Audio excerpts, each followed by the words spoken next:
el versículo del 54 habla de esta relación que el Señor guarda con su iglesia de la manera siguiente. Verso 7 dice: por un breve momento te abandoné, pero te recogeré con grandes misericordias.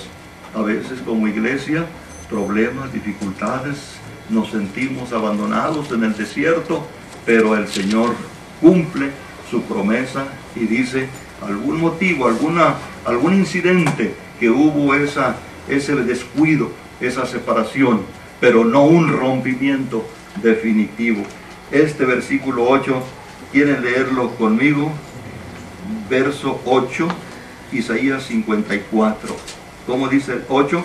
Con un poco de ira escondí mi rostro de ti por un momento, pero con misericordia eterna tendré compasión de ti, dijo Jehová tu Redentor.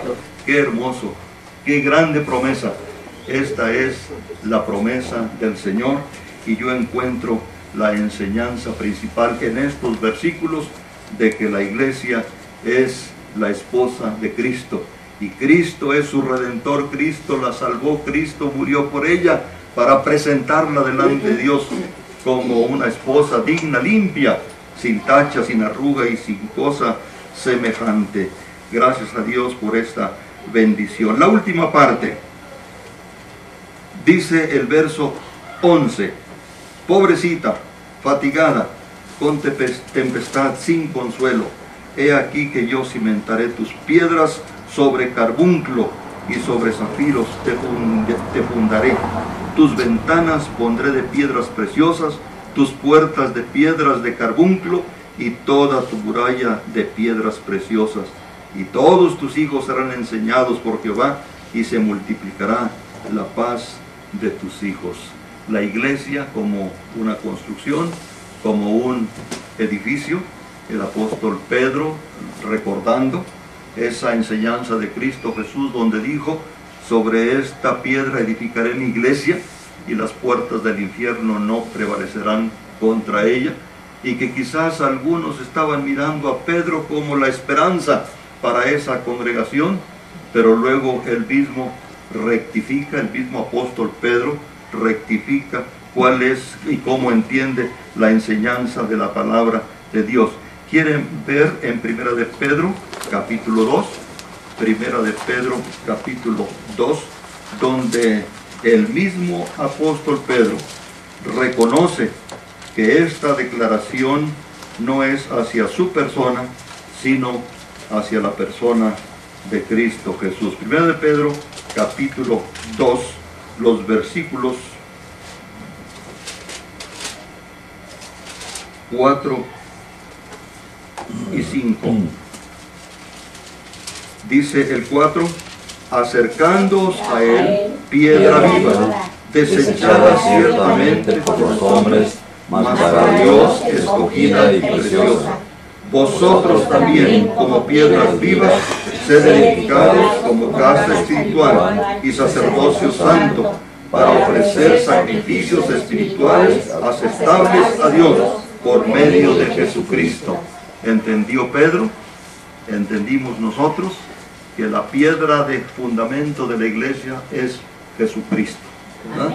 Cada uno de nosotros, los apóstoles, los creyentes en todo lugar, como piedras vivas, sed edificados como casa espiritual.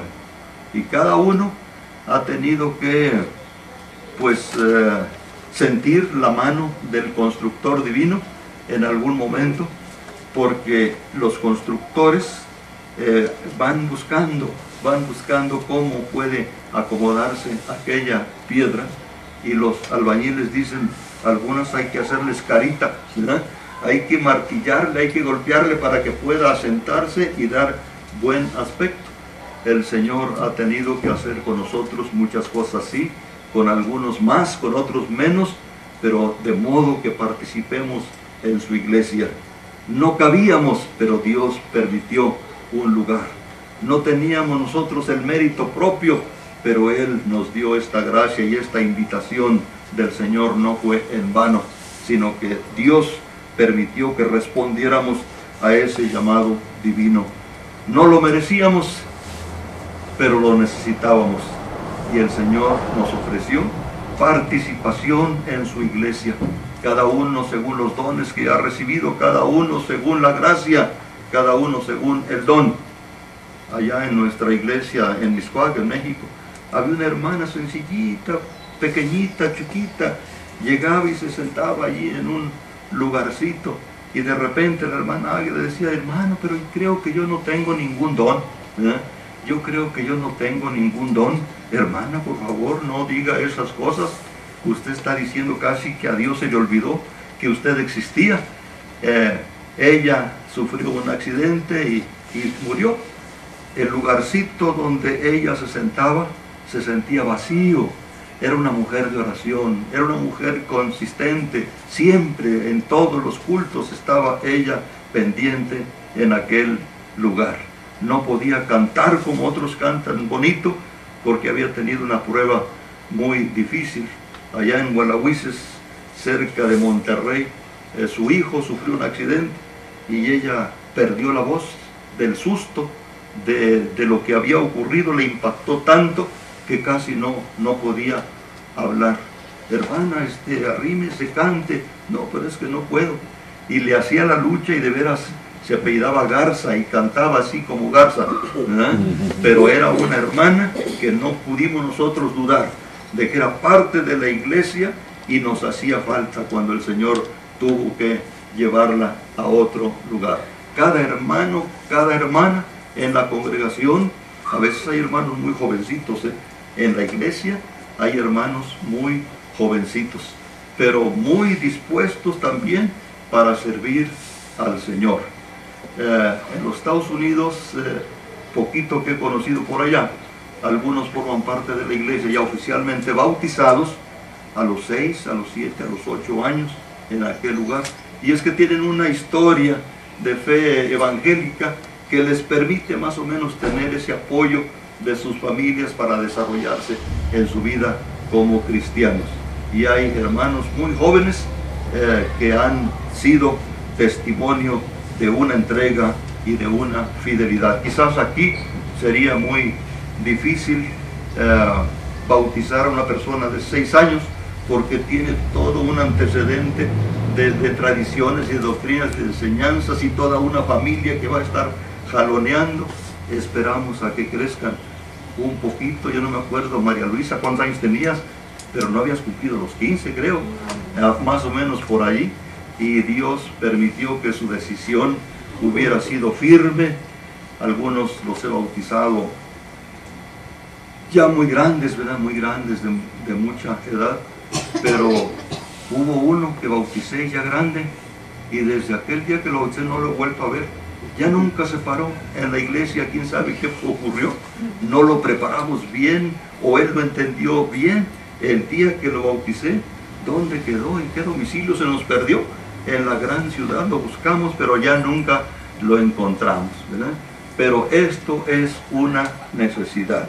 Una persona que llega a formar parte de la iglesia de Cristo Jesús debe tener esa responsabilidad. Como piedra preciosa, cada uno. Hay nombres aquí que yo no he investigado exactamente qué clase de piedras, ¿verdad? Carbunclo, creo que no he leído en el diccionario qué clase de piedra es, pero son piedras preciosas. Y así se identifica a la iglesia, a los creyentes, a usted y a mí, piedras preciosas, edificadas como templo santo para el Señor. Hay piedras que son muy raras y que en algunos lugares son muy abundantes.